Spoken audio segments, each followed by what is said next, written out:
Assalamualaikum warahmatullahi wabarakatuh. Swastiastu, salam budaya, salam kebajikan bagi kita semua. Kami dari kelompok 5 ingin mempresentasikan materi distribusi sampling. Anggota kelompok kami ada Lutfi Arisa Putra, Ahmad Rian, saya sendiri, dan Rian Setiawan. Dimulai dari latar belakang, distribusi sampling adalah konsep statistik yang menggambarkan cara data dan sampel diambil dari populasi. Dasar untuk banyak analisis statistik termasuk perhitungan rata-rata, varians, dan estimasi parameter populasi. Dalam presentasi ini kita akan menjelaskan bagaimana distribusi sampling mempengaruhi keandalan hasil analisis data dan mengapa pemahaman yang baik tentang konsep ini sangat penting dalam studi statistik. Definisi populasi. Yang pertama, populasi adalah keseluruhan pengamatan yang ingin diteliti atau yang menjadi perhatian kita. Yang kedua, banyaknya pengamatan dalam populasi disebut ukuran populasi. N. Jenis populasi ada dua, yaitu populasi berhingga atau terbatas dan populasi tak berhingga atau tidak terbatas. Yang ketiga, ada sifat-sifat atau ciri-ciri yang diamati dalam suatu populasi disebut karakteristik populasi. Misalnya jenis kelamin, pekerjaan, umur, dan lain-lain. Yang keempat, hasil pengukuran karakteristik populasi disebut parameter populasi. Misalnya mean, standar deviasi, dan variasi. Dan ini adalah definisi sampel. Yang pertama, sampel adalah bagian dari populasi yang memiliki karakteristik yang sama dengan populasi. Yang kedua, banyaknya pengamatan dalam populasi disebut ukuran populasi. N. Yang ketiga, jenis sampel ada dua, yaitu sampel kecil dan sampel besar. Yang ketiga, yang keempat, sifat-sifat atau ciri-ciri yang diamati dalam suatu sampel disebut karakteristik sampel. Misalnya jenis kelamin, pekerjaan, dan umur. Yang kelima, hasil pengukuran karakteristik sampel disebut statistik sampel. Misalnya rata-rata, simpangan baku, dan variasi. Ini adalah teorema limit sentral. Misalkan X bar adalah rata-rata dari sampel random yang berukuran N yang berasal dari populasi dengan rata-rata mu dan varian simpangan baku akar 2. Maka bentuk distribusinya adalah, rumusnya adalah Z sama dengan X bar dikurang mu per simpangan baku per akar N. Jika N tak terhingga, maka data berdistribusi normal standar. Berikut ilustrasi untuk teorema limit sentral dengan N sama dengan 1, N kurang dari 30, dan N kurang dari sama dengan 30. Ini adalah gambaran kurvanya. Dapat dilihat bahwa N1 diperoleh kurva yang jelas tidak simetris. Untuk N yang berukuran kecil, N lebih dari sama dengan 30, maka kurva akan mendekati kurva normal. Jadi semakin besar ukuran sampel yang diberikan, maka kurva akan semakin mendekati kurva normal.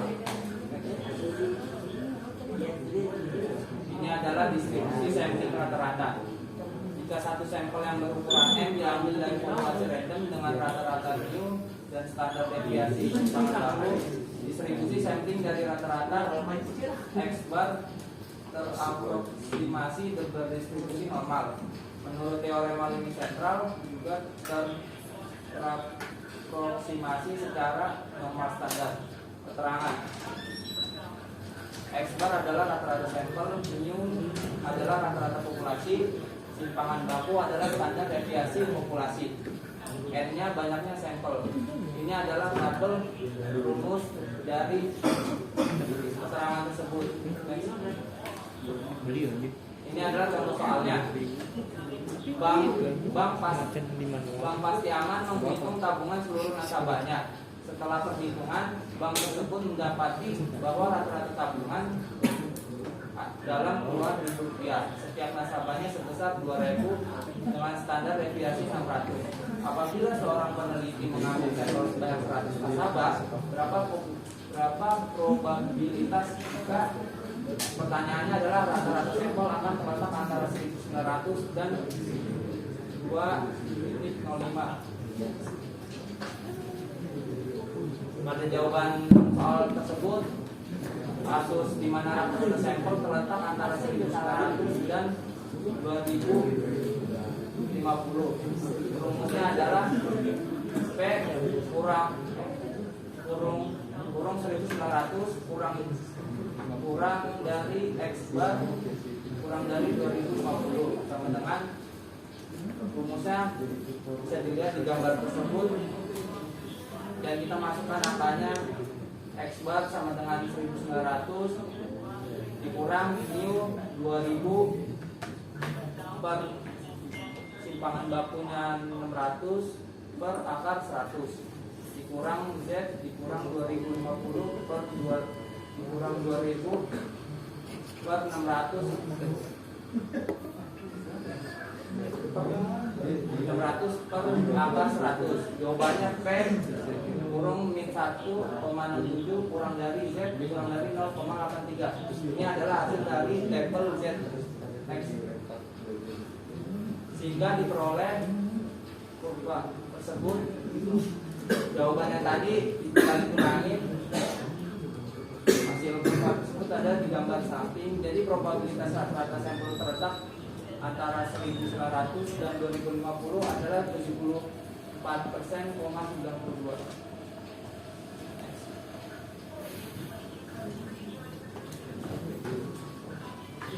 Supaya distribusi sampling beda rata-rata. Jika dua sampel independen yang berukuran N1 dan N2 yang diambil dari dua populasi random dengan rata-rata mu1 dan mu2 dan standar deviasi sigma 1 dan sigma 2, distribusi sampling dari beda rata-rata X bar 1 dan X bar 2 teraproximasi distribusi normal dengan rata-rata dan standar deviasi berikut. Ini rumusnya rata-ratanya mu dalam kurung X bar 1 dikurang X bar 2 sama dengan mu1 dikurang mu2. Standar deviasi atau simpangan baku rumusnya sigma X bar 1 dikurang X bar 2 sama dengan akar dari sigma 1 kuadrat per N1 ditambah sigma 2 kuadrat per N2. Nilai bakunya Z sama dengan X bar 1 dikurang X bar 2 dikurang mu X bar 1 dikurang X bar 2 per sigma X bar 1 dikurang X bar 2. Tanda soal lampu pijat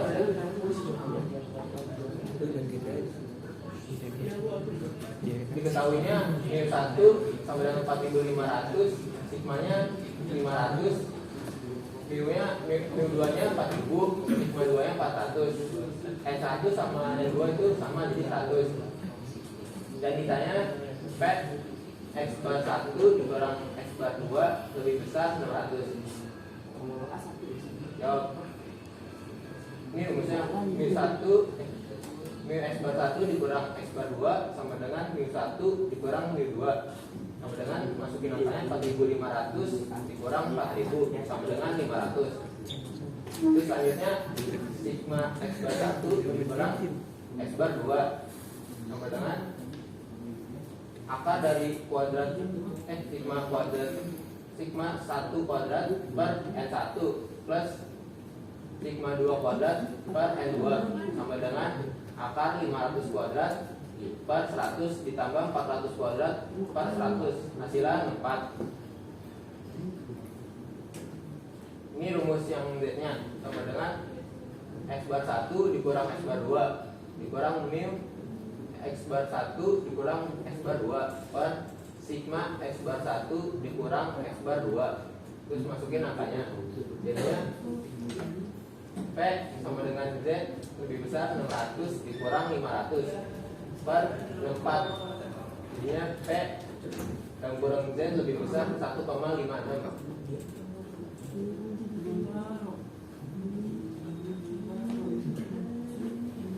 Terus yang kita cari di tabel Z.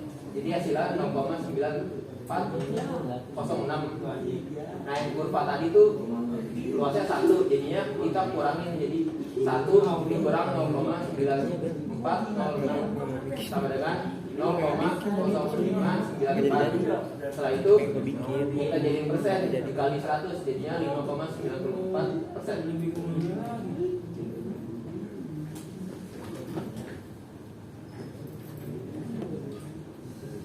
Distribusi sampling proporsi. Misalkan proporsi populasi direpresentasikan dengan P sama dengan X per N, di mana X jumlah item proporsi, N adalah jumlah suku item. Sebagai contoh, total mahasiswa adalah 100 orang. Jika 30 mahasiswa diantaranya merokok, proporsi mahasiswa yang merokok adalah 30/100 atau 30%. Misalkan banyaknya populasi adalah N dan banyaknya sampel N kecil, P adalah proporsi dari populasi yang berdistribusi normal dengan rata-rata mu P dan standar deviasi sigma P, di mana populasi besar atau tidak terbatas N per N lebih dari sama dengan 5%. Populasi terbatas N kecil per N besar kurang dari 5%, rata-rata mu P sama dengan X per N. Mu P sama dengan X per N. Standar deviasi sigma P sama dengan akar P 1 dikurang P per N. Populasi terbatas sigma P sama dengan akar P 1 min P dikurang P per N dikali akar N dikurang N kecil per N besar dikurang 1. Nilai baku populasi besar atau tidak besar Z sama dengan P dikurang mu P per sigma P.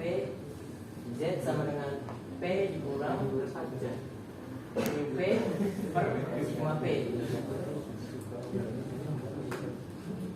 Contoh soal, dari 1000 mobil yang diproduksi diketahui 100 diantaranya cacat. Jika diambil sampel acak sebagai contoh 1000 buah mobil dari populasi tersebut yang diteliti, berapa probabilitas besar proporsi mobil yang cacat lebih besar dari 12%? Penyelesaiannya diketahui N sama dengan 1000, N kecil sama dengan 500, X banyaknya mobil yang rusak sama dengan 100. Ditanya P kurang dari 0, lebih besar dari 0,12.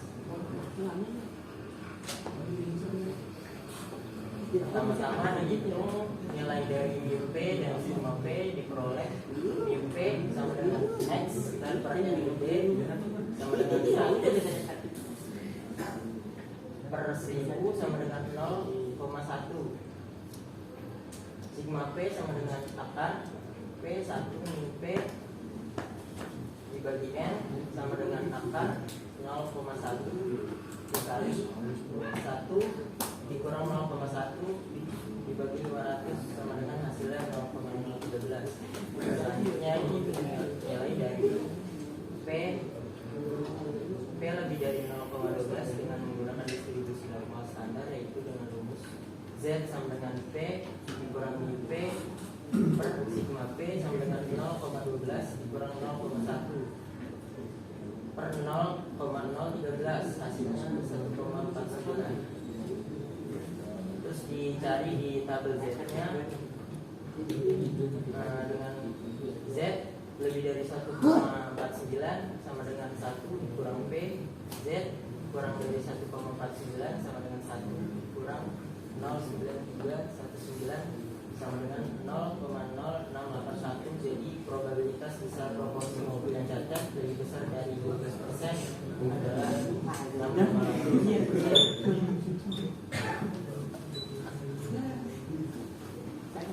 Distribusi sampling beda proporsi.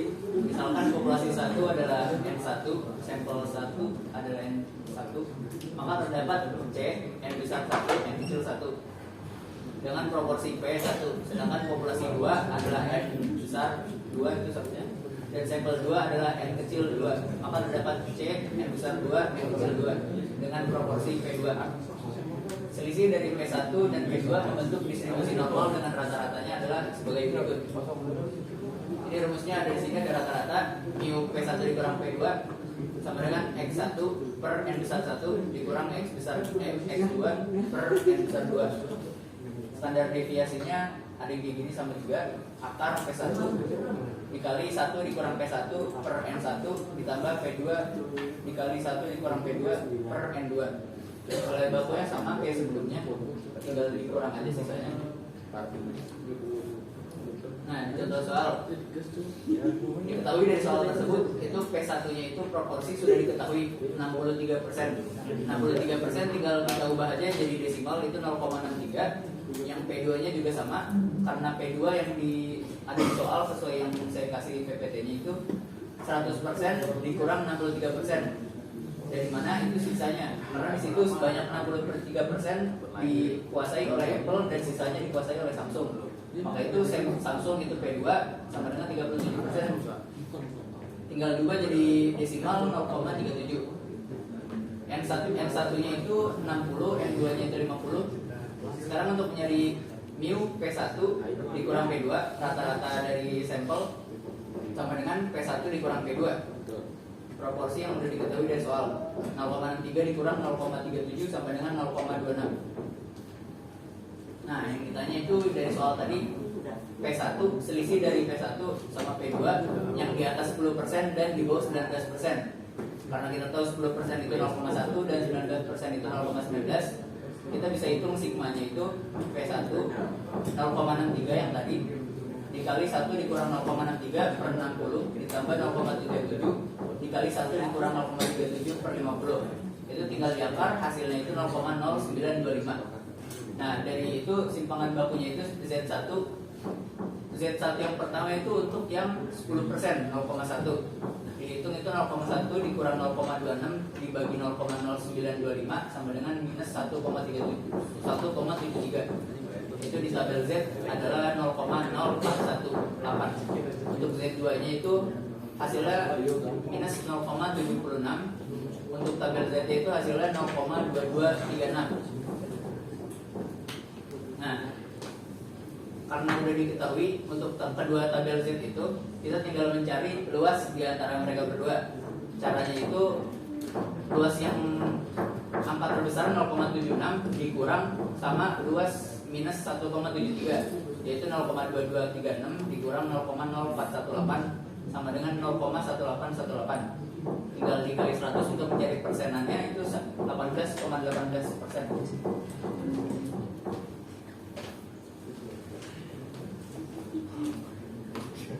Baik, sesi presentasi sudah selesai. Kami akan membuka sesi tanya jawab. Apakah ada yang ingin bertanya? Ya.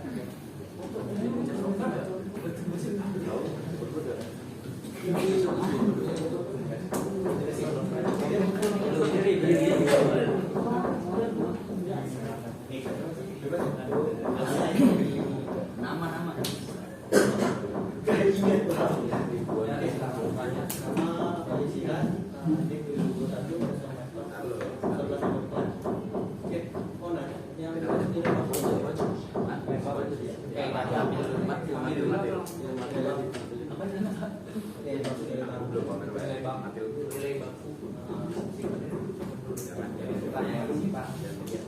Apakah ada yang ingin bertanya lagi?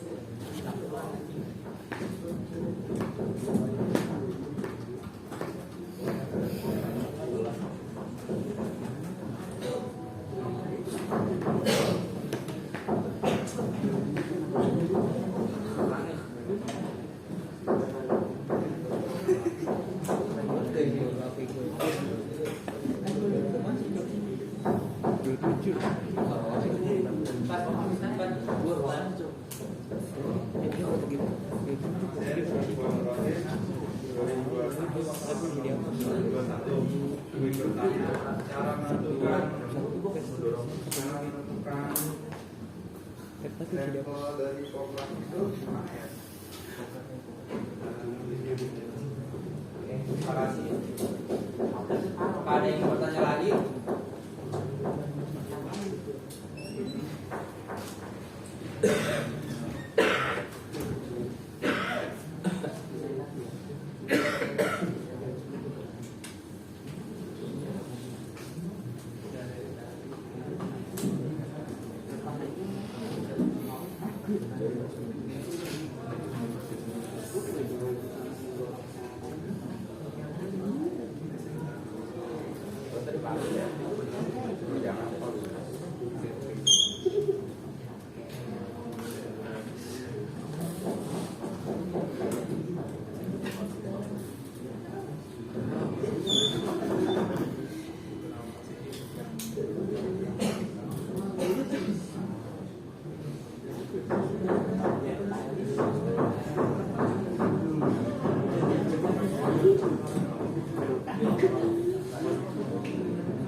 Ya, silakan perkenalkan diri.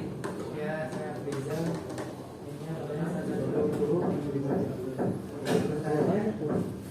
Jadi bagaimana distribusi sampling digunakan dalam pengujian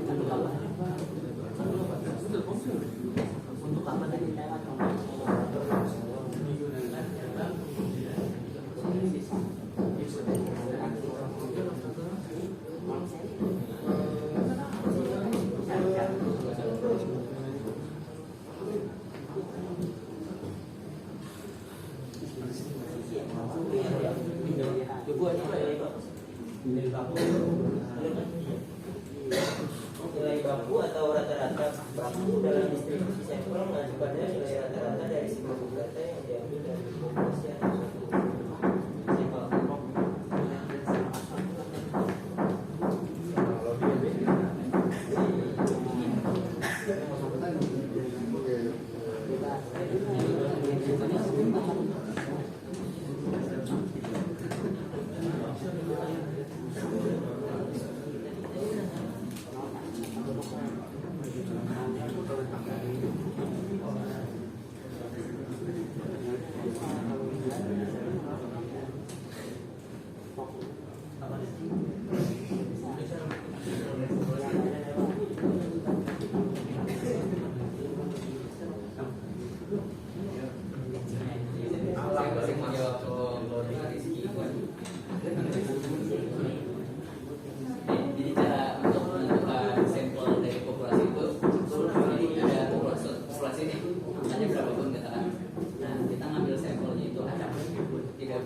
Ya, aku malah ambil begini.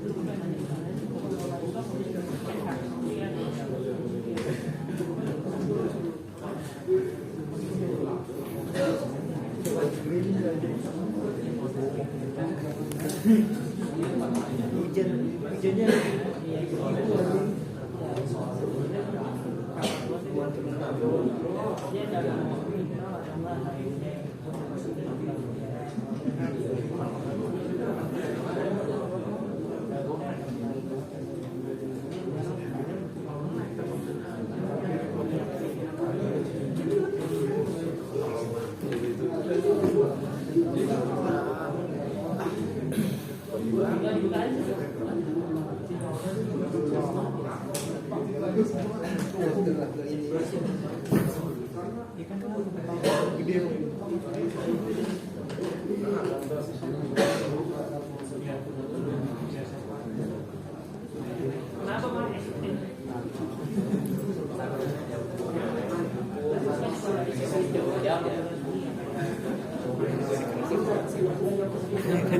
Saya akan menjawab pertanyaan dari Afijal. Yang pertanyaan Afijal maksud yaitu distribusi probabilitas dari static sampel yang dihitung dari satu atau lebih sampel acak yang diambil dari populasi.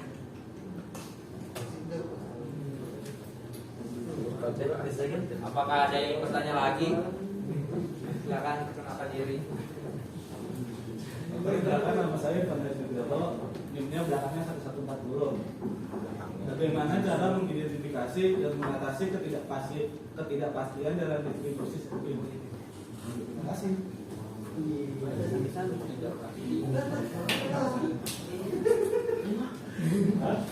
Bagaimana cara mengidentifikasi dan mengatasi ketidakpastian dalam distribusi sampling? belajar lagi bluetooth ya pukul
Saya akan menjawab pertanyaan dari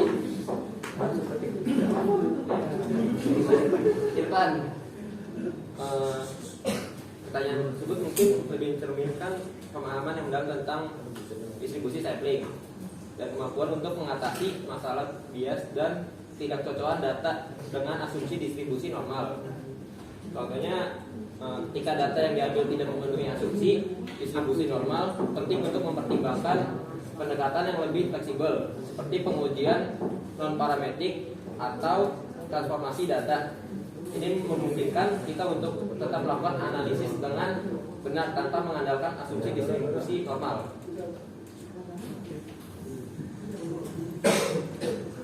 Apakah ada yang ingin bertanya lagi? Silakan perkenalkan diri. Perkenalkan,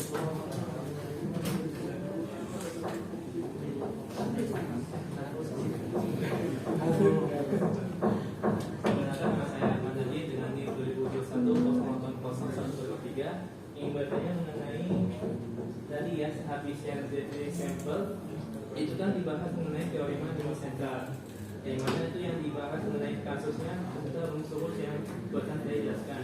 Nah, untuk lebih jelas lagi sebagai contohnya itu ada tidak contoh yang mana contohnya itu bisa diambil dari contoh kehidupan sehari-hari kita mengenai teorema nilai sentral itu sendiri.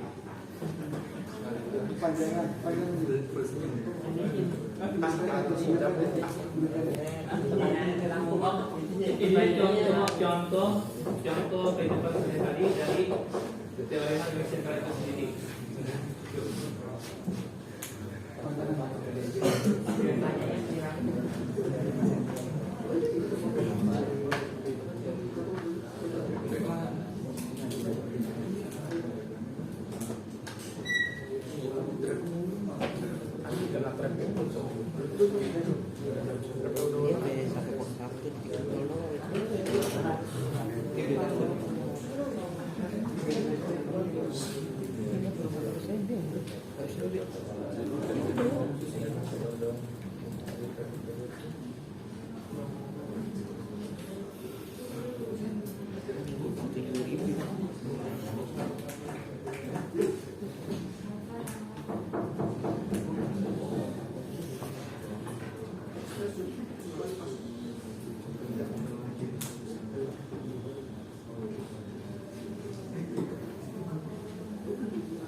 Oke, saya akan menjawab pertanyaan dari Najib tentang teorema limit sentral dalam kehidupan sehari-hari, yaitu untuk membantu menganalisis data dan membuat asumsi statistik yang memudahkan kita dalam mengambil keputusan berdasarkan sampel data yang diambil dari populasi yang lebih besar. Dikasih begitu.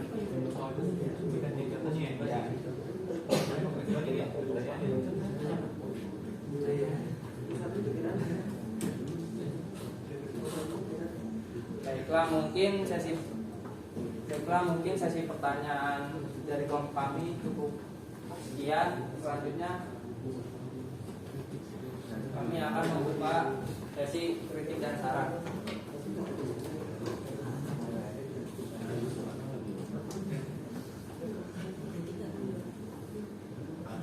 silakan yang mau kritik dan sarannya.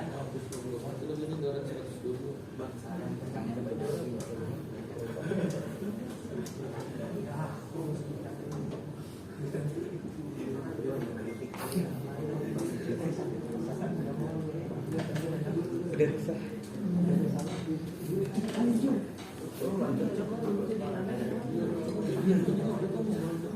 Baiklah, jika tidak ada yang mau kritik dan saran, kami akan tutup presentasi kelompok kami. Jika ada kekurangan dan kesalahan, mohon dimaafkan. Wassalamualaikum warahmatullahi wabarakatuh.